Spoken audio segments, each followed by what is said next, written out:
your punt gently down the stream. Belts off, trousers down, isn't life a scream? Blackadder Goes Forth is, in my opinion, the best of the 4 regular series of Blackadder. It's where all the best elements of the prior series coalesce, creating one of the funniest comedies of all time.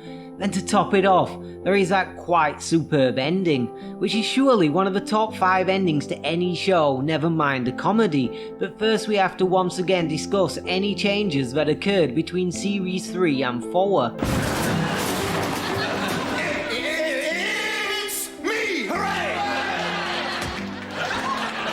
Much like the prior 2 series, there weren't actually a huge amount of changes to the way that Blackadder was produced between series 3 and 4, with it once again being shot at BBC Television Centre in front of a live audience. However, Blackadder Goes Forth did have one major change, that being that it was one of the first television programmes in Britain made and broadcast in stereo. With the changing time period from the Georgian Regency to the First World War, the cast was once again enlarged from the prior series from 4 to 5, with Rowan Atkinson and Tony Robinson returning to play Blackadder and Baldric respectively, along with Hugh Laurie, who this time is Lieutenant George. Blackadder's continuing slide down the social scale sees him become merely a captain in the British Army and a professional soldier who had until this moment in time led a fairly carefree existence fighting natives. Baldric is his, as ever, stupid Batman. Lieutenant George is the archetypal Edwardian, privately educated upper-class twit, idealistic to a fault, and rather disconnected from the reality of what's going on around him. Gone is Helen Atkinson Wood as Mrs. Miggins, to be replaced by the return of Stephen Fry, who is the eccentric, mad as a hatter and twice as incompetent General Melchett, who largely acts as the series' protagonist, with the Germans being rarely seen. Tim McInerney rounds out the cast, being the bureaucratic assistant to General Melchett as Captain Darling, who Blackadder treats with contempt at every turn, in large part because he is a pen-pushing pussy, with the animosity being very much mutual due to Blackadder taking the piss out of Darling's name at every opportunity. With all of that out of the way, we are now ready to go over the top and review Episode 1, Captain Cook, which first aired on the 28th of September 1989. Great stotter! You mean the moment's finally arrived for us to give Harry Hahn a darn good British-style thrashing, 6 of the best, trousers down? Episode 1 is a showcase of everything that makes this series for me the best of the bunch, doing a wonderful job of laying out the series' characters, themes and general episode formula. It is also the only episode of Blackadder that doesn't contain any guest appearances, with only our 5 main cast members appearing on screen. The opening scene reintroduces us to our 3 main protagonists from Series 3, Baldric, Blackadder, and the new character of Lieutenant George, laying down their characters for this run of episodes. Blackadder is a realist who sees the war for exactly what it is, as characterized by this speech. I, on the other hand, am a fully rounded human being, with a degree from the University of Life, a diploma from the School of Hard Knocks, and 3 gold stars from the kindergarten of getting the shit kicked out of me. George is an idealist and an upper schoolboy twit, as he himself says about his school days. Where I was at school, education could go hang as long as a boy could hit a 6, sing the school song very loud, and take a hot trumpet from behind without blubbing. And his repeated enthusiasm for giving the Hun a right good seeing to. Bravo-issimo! Well, let's make a start, eh? Up and over to glory. Last one in Berlin's a rotten egg. Give me your helmet, Lieutenant.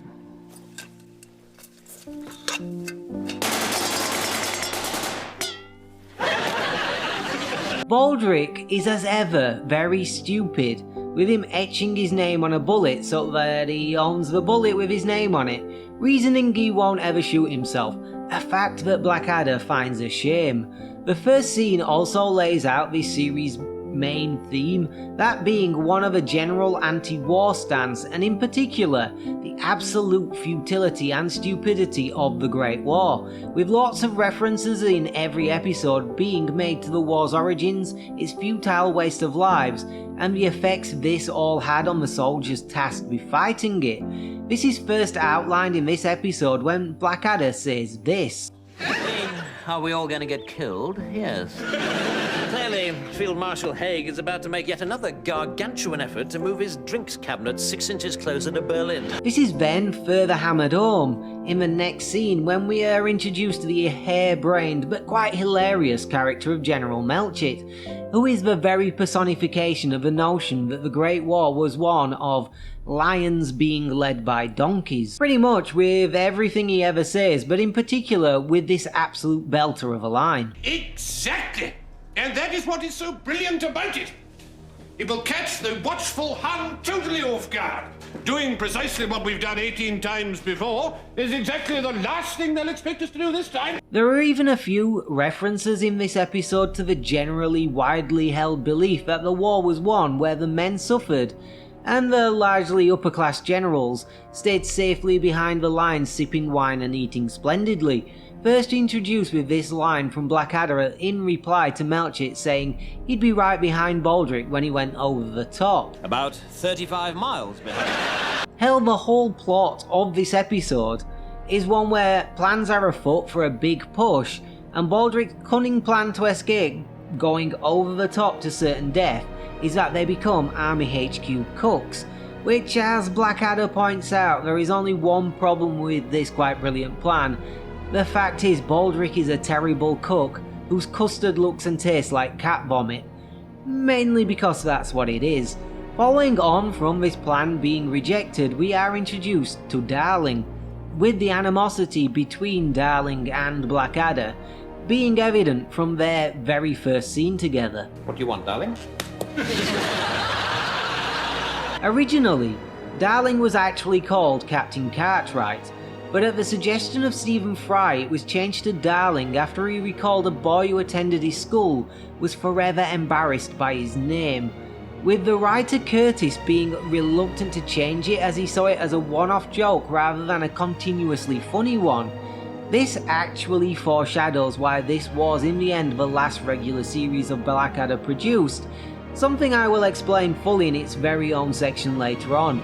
With the introductions at an end, the plot really starts with Melchett giving Blackadder a secret mission to find an artist who can leave the trenches immediately and paint a cover for the propaganda magazine King and Country. This results in an absolutely hilarious callback joke when Melchett says he knew the mag would be right up your alley, when previously Blackadder had described it being only useful as toilet paper. Potty humour will never not be funny. Blackadder and Baldric have zero artistic talent, but George, it turns out, is quite brilliant, of course. Blackadder takes the credit and is given another mission to leave the trenches immediately and go into no man's land to paint the German lines. The scene in No Man's Land has for me one of the funniest jokes in the entire run of Blackadder, when George asks what he should do if he stands on a landmine. Normal procedure, Lieutenant, is to jump 200 feet into the air and scatter yourself over a wide area. I think this joke is so funny because it is just so ludicrous, and I've always found it strangely hilarious. All of this leads to us getting an end scene where Darling and Melchett dine in dress uniforms, eating Baldric's finest cuisine, after Blackadder has reluctantly had to put into practice Baldric's cunning plan from the very beginning of the episode. This final scene is admittedly a very blunt way of hammering home the theme of the uncaring and largely incompetent generals that this series is going for. This plot also largely lays out the Series 4 episode formula, that being Melchett dreaming up some mission or attack on the Germans that will surely get everyone killed in the first 15 seconds, and Blackadder attempting to get out of it through a series of schemes that usually backfire due to bad luck, the incompetence of his friends, or general misunderstandings. And I've pretty much run out of things to say about this episode, so let's move on to what is possibly one of the best episodes of Blackadder ever made, a claim I'll be making a few times more before this video is done. Anyway, episode 2, corporal punishment first aired on the 5th of October 1989. Do tell. Well, as far as I can tell, the message was he's got a terrible lion up his end, so there's an advantage to an enema at once. An episode that revolves around Stephen Fry at his shouty, unhinged comedic best, and satirises the often unfair trials many men faced in World War I.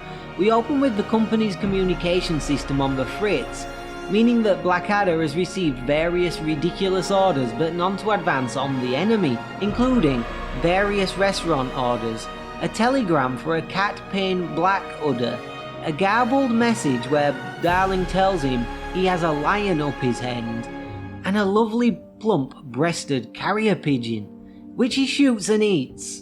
This whole episode is another one with a whole lot of the anti-war theme running throughout, with Blackadder saying this when he shoots the pigeon. Come on, George, with 50,000 men getting killed a week, who's going to miss a pigeon? The obvious answer being General Melchett, who is as unhinged, uncaring, and as aloof to the suffering of his men as a man could possibly get. But by Jove, he loved Speckled Jim. With George and Baldrick dropping Blackadder right in the doo-doo by saying this to any questions Darling and Melchett asked. We didn't get any messages. Captain Blackadder definitely did not shoot this delicious plump-breasted pigeon. What follows is the funniest stretch of the entirety of Blackadder for me. Stephen Fry, over the next 10 or so minutes, gives one of the best comedic performances of his entire career, being entirely unhinged, and it's brilliant. Starting with this reply to Darling's assertion that Edmund is ignoring orders. I don't care if he's been rogering the Duke of York with a prize-winning leak. He shot my pigeon! It only gets funnier when the trial starts, and he insists on locating his black cap and calling Edmund this. Flanders pigeon murderer! Before he takes to the stand as a witness to a crime he never actually witnessed, and does this. Can you see Captain Blackadder anywhere in this courtroom? That's him! That's the man! No more questions, sir! It is his performance as the Duke of Wellington in Series 3 turned up to 11, and I love it. The whole trial and Melchett's biased attitude to the outcome is an obvious satire of the capital trials many men received throughout the Great War, being shot at dawn for desertion, cowardice, and other assorted supposed crimes, these days many of which we would call mental health problems, and try and get soldiers the correct care and treatment for rather than punishing them with death. George is Blackadder's lawyer, as Baldrick cocked up and sent his letter requesting legal counsel to George, and his letter requesting a washbag to the finest legal mind in the whole of Britain, whose name was originally Robert Moxon Brown, who was a real lawyer and friend of Rowan Atkinson, but it was decided after filming that this was a form of advertising, so his name was changed to Sir Bob Massingburg. If you look closely, you can tell that Atkinson's lips are saying something entirely different to the name he utters. George, in a stroke of genius, puts Captain Darling on the stand. Tim McInerney is probably even more brilliant here in this series than he ever was as Lord Percy. The animosity between him and Edmund has a real comedic tension to it throughout the series, as per these examples in this very episode. Well, thank you, darling. And what's your big job here today? Just doing my job, Blackadder. Obeying orders. And of course, having enormous fun into the bargain. Also, the running gag of his name will never not be amusing to me. I don't care what Richard Curtis thought about the joke. For me, it's an absolute classic and is unleashed on numerous occasions throughout every episode and always gets at least a chuckle. The best and probably funniest joke, however, in this whole sketch is when Baldrick denies everything. Are you Private Baldrick? No!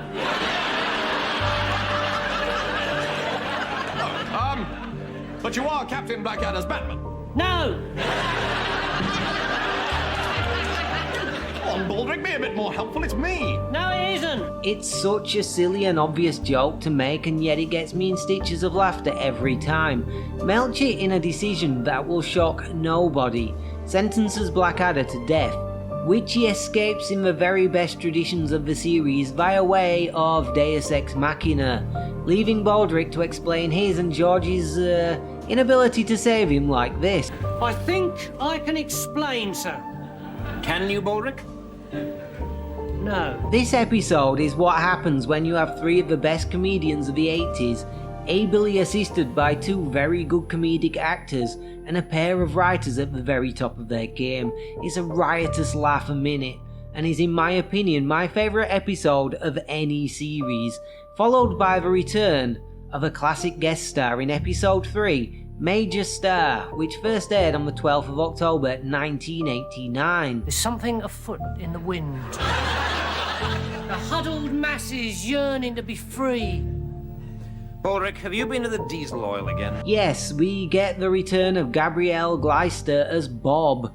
Plus, we get a whole bunch of running gags, a twist on a familiar episode from Series 2, and a whole lot of hate for Charlie Chaplin. The plot here revolves around General Melchik deciding to improve the morale of the men and stave off a revolution, as has just occurred in Russia, by putting on a stage show, with the organiser of the show being removed from the trenches and sent to London for the rest of the war to firm up morale at home, which leads us to the first of a series of gags in this episode that run throughout the series but are never more evident than they are here, that being Blackadder despising something and saying exactly just how much he hates it, right until he realises it might save his bacon. We got this in the first episode, and we get it in later ones too, but it makes the most sense to mention it here with these examples. Oh, I love old Chappers. Don't you, Cap? Unfortunately, no, I don't. I find this film's about as funny as getting an arrow through the neck, and then discovering there's a gas bill tied to it. Well, the first question is, do you like Charlie Chaplin? Yes, I love him. Love him, sir. Particularly the amusing kicks. Melchik falls for Blackadder's ruse and gives him the job of stage director and lends him his driver Corporal Bob, who is quite obviously a woman. And in a two-part twist on Bob's previous appearance back in Series 2, Edmund sees straight through Bob's cunning disguise, describing her appearance like this. You are a girl, and you're a girl with as much talent for disguise as a giraffe in dark glasses trying to get into a polar bears only golf club. The show Blackadder puts together is obviously terrible, consisting of the three twerps, the joke being there's only two of them. Baldrick as Charlie Chaplin wearing a bowler hat, and a dead slug as a brilliant fake moustache, and George in drag, which is where the second twist on Bob's last appearance comes, because Melchik falls madly in love with George, demands a date with him, and ultimately offers him his hand in marriage, to which George says yes. Only one problem with that, as Edmund outlines. Whereas on the other hand, of course, he's going to give you the Victoria Cross when he lifts up your frock on the wedding night and finds himself looking at the last turkey in the shop. This all leads to poor Georgina, that being George's drag name, dancing in happiness out into no man's land and stepping on a cluster of landmines. Stephen Fry's entirely over the top and ridiculous reactions to things, then just being entirely normal a split second later, are incredibly amusing to me. It's so over the line, and I'm not even sure he remembers seeing it, and his reaction to Georgina's supposed death is a brilliant example of this.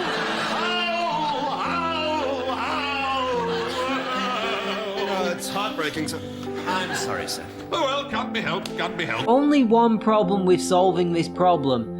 Edmund now has to find a replacement for Georgina, or no London Palladium. Bob gets the gig not before Baldrick, with one of his constant cunning plans, suggests he becomes Melchik's other woman and marries the general.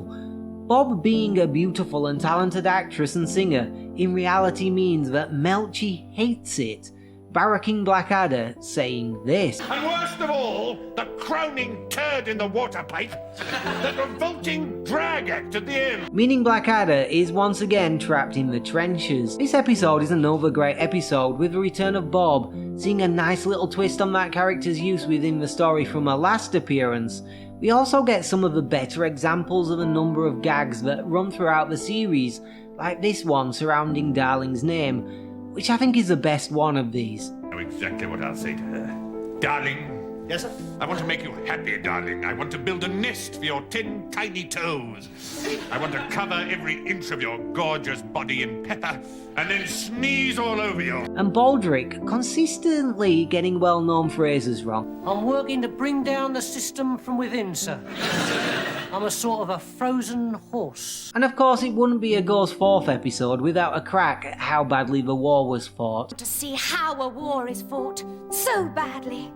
Well, you've come to the right place, Bud. The war hasn't been fought this badly since Olaf the Hairy, High Chief of all the Vikings, accidentally ordered 80,000 battle helmets with the horns on the inside. Return of Bob also sets us up nicely for the return of another classic and related character from the past in episode 4, Private Plane, which first aired 19th of October 1989. Driver Parkhurst reporting for duty, my lord. Well, if it isn't little Bobby Parkhurst, saucier than a direct hit on a Heinz factory. Woof woof!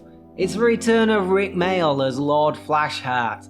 I'm not going to lie, any episode with Flash in it is a good one, and this is another contender for one of the best episodes ever in my book.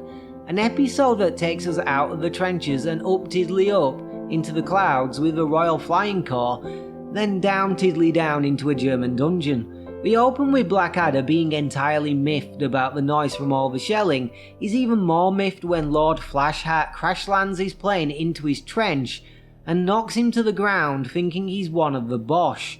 The next 5 or so minutes are a Rick Mayall masterclass in being an over-the-top, egotistical, misogynistic maniac, and it's hilarious. He kicks off with this doozy about all the women who will commit suicide if he doesn't immediately call HQ. Mind if I use your phone? If word gets out that I'm missing, 500 girls will kill themselves. I wouldn't want them on my conscience. Not that they want to be on my face. Before threatening Darling with this. No, not in half an hour, you rubber desk Johnny.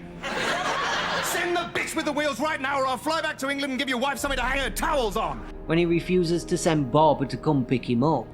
Then he literally farts in Baldric's face. Have you any idea what it's like to have the wind rushing through your hair? No, sir. He has. Then he runs off with Bob after she comes to pick him up, leaving Blackadder entirely nonplussed, even though both Baldric and George are entirely enamoured with Flash and want to join the 20-minuters, something Edmund poo-poos until he discovers that's the amount of work they do a day. Dashing immediately to HQ to ask for a transfer, he's turned down by Darling, but luckily for Blackadder, George is a family friend of Melchi and gets him a transfer, where they discover the 20 minutes refers to life expectancy, not work done. We even get some flying footage. Although this wasn't specially commissioned for the show, it was re-edited footage from the 1976 film Aces High, with the actors' voices dubbed over the top. Edmund and Baldric, who has become his navigator, are shot down by the famed air ace, the Baron von Richthofen, and crash land. Unluckily for them, the Germans actually advanced a mile after years of not moving an inch, and they find themselves in a German prison, where Aid Edmundson, as the Baron, offers them a fate worse than death. An even worse fate awaits you. Tomorrow, you will be taken back to Germany. Here it comes. To a convent school outside Heidelberg, where you will spend the rest of the war teaching the young girls home economics. Oh good God, the horror. Ruined at the last minute by George charging in, saving them, and Flash killing the Baron. The end. This is, as I say, one of my fave episodes. Rick Mayall is beyond hilarious and appears on screen for far longer than any of his other Blackadder appearances. I really could clip out every single thing Flash says in this episode and include it as a laugh out loud moment, because it's all thriller, no filler. Stephen Fry gets at least 2 brilliant jokes, this one about him not really trusting people. Always suspected there might be a bit too much of the battle-dodging, nappy-wearing, I'd rather have a cup of tea than charge stark-naked at Jerry about you. And the fact he consoles George about not being able to go save Blackadder with this 1-to-1 scale map of the land they retook overnight. That's a twofer, as it's also another joke at the entire futility of this damn war. Baldric has a running gag where he's consistently knocked out by virtually everyone, which is just about where Baldrick is as a character within the show now. Everything he does and says is pretty much a running joke. He has his cunning plans, his misspoken phrases, and quite a lot of episodes. He has these episode-specific running gags, that and just his general stupidity like this right here. Woof! Woof! Mom! Aid Edmondson is always a welcome sight, and here is no different. And Edmund's just sheer desperation to not escape is just about the most relatable thing possible, as is a trip to the hospital, which is what we will be doing in the very next episode, General Hospital, that first aired on the 26th of October 1989 and sees yet another series favourite actor return. Filthy Hun weasels fighting their dirty underhand war. Unfortunately, one of our spies. Splendid fellows, brave heroes risking life and limb for Blighty. Another episode that could well be a contender for one of my favourites, it being a parody of spy thrillers and mysteries in general with return of Miranda Richardson. The opening few scenes set up the mystery, with George, Baldrick and Edmund sat playing I Spy. Here's the first thing I like about this episode, it's Edmund's hatred of I Spy. He's right, it's a really boring game. Baldrick is terrible at it because he spells everything phonetically, which is pretty amusing, especially when he guesses this. I spy with my little eye something beginning with R. Army. For God's sake, Roland, Army starts with an A. He's looking for something that starts with an R. Motorbike. This all leads to George spying something that begins with B, which turns out is a bomb, and technically he doesn't I spy it. He hears it coming. Either way, the bomb explodes and George is injured and ends up in hospital, where we are introduced to our cast of suspects in the upcoming mystery. Miranda Richardson, this time as Nurse Fletcher Brown. Such a saccharine, sweet and innocent nurse, it's enough to make you vomit. George, who is as Blackadder describes him. Alright, where is the malingering git? And Mr. Smith, a heavily injured soldier with a comically thick German accent.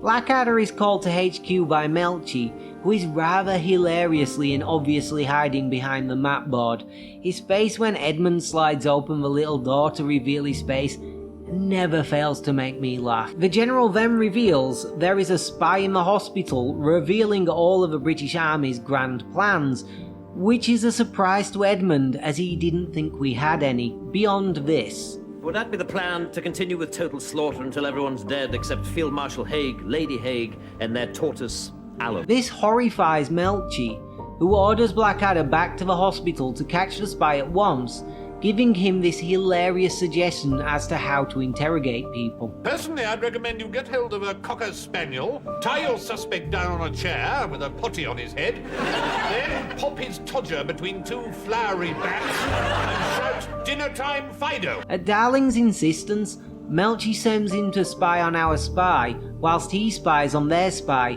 shooting him in the foot so he has a convincing reason to be there. What follows is a parody of whodunit mysteries. Smith is the "it's so obvious that it's him that did it, it absolutely isn't him" character.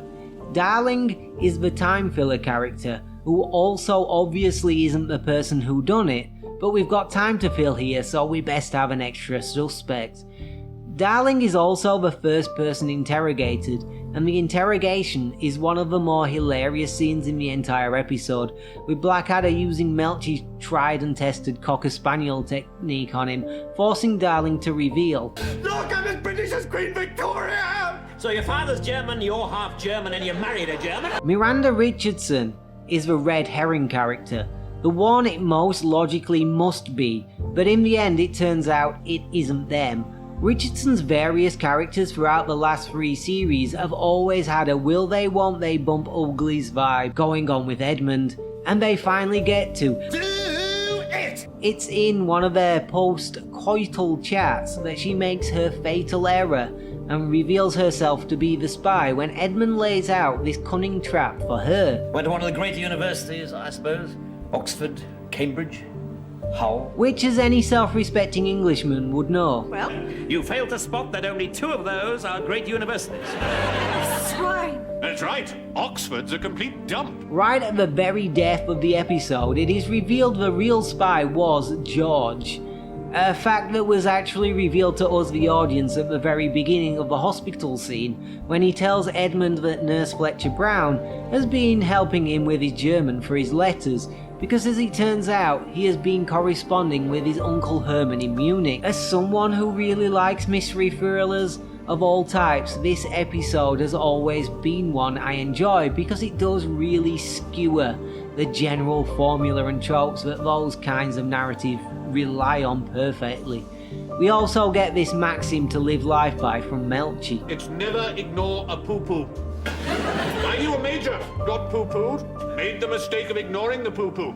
He poo-pooed it. Fatal error. Which sets us up perfectly for the very last regular episode of Blackadder ever, Goodbye, which first aired on the 2nd of November 1989. Jocko and the Badger bought it at the first Eep, unfortunately. What a shock, Dad. I remember Bumfluff's housemaster wrote and told me that Sticky'd been out for a duck, and the Gubber had snitched a parcel sausage end and gone goose over Stump's frog side. Dare I say that this may well be one of the greatest endings to any show ever? Never mind a satirical, loosely historical British comedy. Not as funny as the prior episodes, but a poignant, touching and bold way to end for a show that had been largely a fairly silly trip through British history. We open with Edmund discovering that the day has finally come. The big push where they will go over the top to face certain death at the hands of the German machine guns has arrived. This pleases George immensely, even though he is the last of the Trinity Tiddlers left alive, everyone else having died in various famous battles. Edmund, however, is a little less pleased, describing the situation to Baldric thusly. A large crisis. In fact, if you've got a moment, it's a 12-story crisis with a magnificent entrance hall, carpeting throughout, 24-hour porterage, and an enormous sign on the roof saying, "This is a large crisis." Leading us to probably one of the more famous scenes and images in the whole canon. That of Edmund with his underpants on his head, 2 pencils up his nose going "wibble," claiming he's gone mad. One problem with this plan is that Melchi is well aware of this madness ruse and threatens to have him shot if that's what he's doing, in the process offering George a way out of the trenches, one which George refuses, the obvious implication being that George is in fact mad because only an insane person wouldn't want to get out of a war, a theme that is the basis for another work of satirical genius, the book Catch-22, a theme that is reinforced by the very last line of the episode delivered by Blackadder. I mean, who would have noticed another madman around here? We then get Baldric quite brilliant war poems. Hear the words I sing. War's a horrid thing. So I sing, sing, sing. Ding-a-ling-a-ling. Boom, boom, boom, boom. Boom, boom, boom. Which I think we can all agree are right up there in the quality stakes with The Soldier, or In Flanders Fields, and other such famed poetic works inspired by the Great War's horrors. Baldric also has one last cunning plan to get out of the war, that being they phone Field Marshal General Haig and ask him to get them out of the trenches.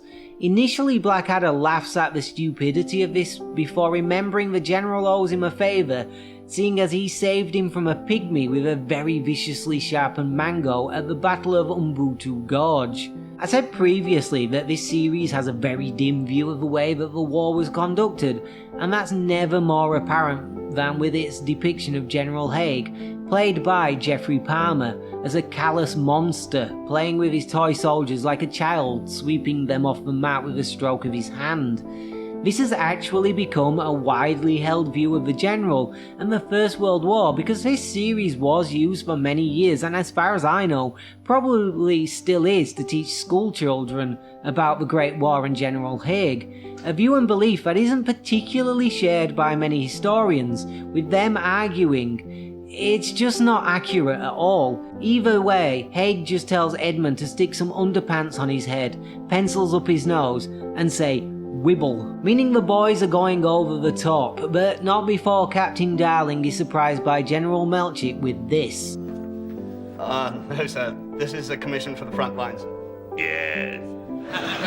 I've been awfully selfish, darling. Meaning he too is probably going to die rather than return to Blighty and marry Doris. I think his last diary entry sum up what most people's thoughts would be, succinctly and in that typical brilliant understated British way. Made a note in my diary on the way here.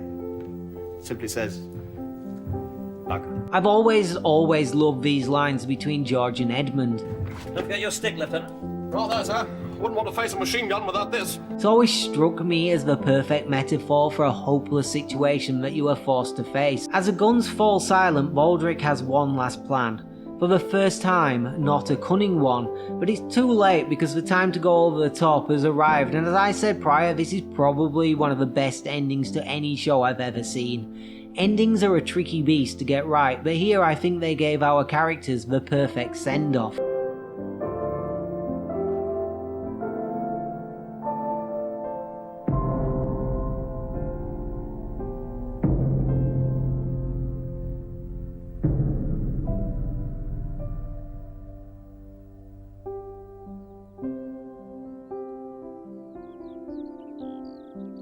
Like a lot of things that are later deemed brilliant in cinema or television, a lot of this was actually unscripted and came about in the edit, as the original scene looked terrible and unconvincing, with the actors flopping down dead weirdly on a polystyrene set. So the decision was made to use slow motion and add fade effects to make the scene more poignant, with the director Richard Borden deciding to add the still image of a field of poppies, a symbol of remembrance used widely throughout the Commonwealth as a final shot. The result is, I think, a perfect parting shot for our heroes, leaving their ultimate fate ambiguous for the first time in the series, but also heavily hinting that yes, they did in fact die. It isn't, however, the end of this video, because we have to discuss why ultimately we have never gotten a further regular series, given the critical acclaim Goes Forth received. Mainly ego and exhaustion. Firstly, Ben Elton and Richard Curtis would write the scripts collaboratively, then hand over the scripts to the cast, who would then add or subtract jokes as they saw fit. What with Hugh Laurie, Stephen Fry and Rowan Atkinson being some of the biggest comedic acting talents and writers themselves Britain has possibly ever produced. This, as Tony Robinson said in an interview with the Daily Telegraph, at the time of one of the specials releasing, caused bad feeling between the writers and the performers. The writers felt we were unilaterally altering the script and altering it for the worse. And producer John Lloyd in 1989 told The Times, "It's a very exhausting process, and by the end of it, we all swear we'll never ever do another one." Although we have never gotten a full series, we have gotten various specials over the years, which will be the focus of the next Blackadder retrospective I will be producing. So if you want to watch that, please like, comment and subscribe.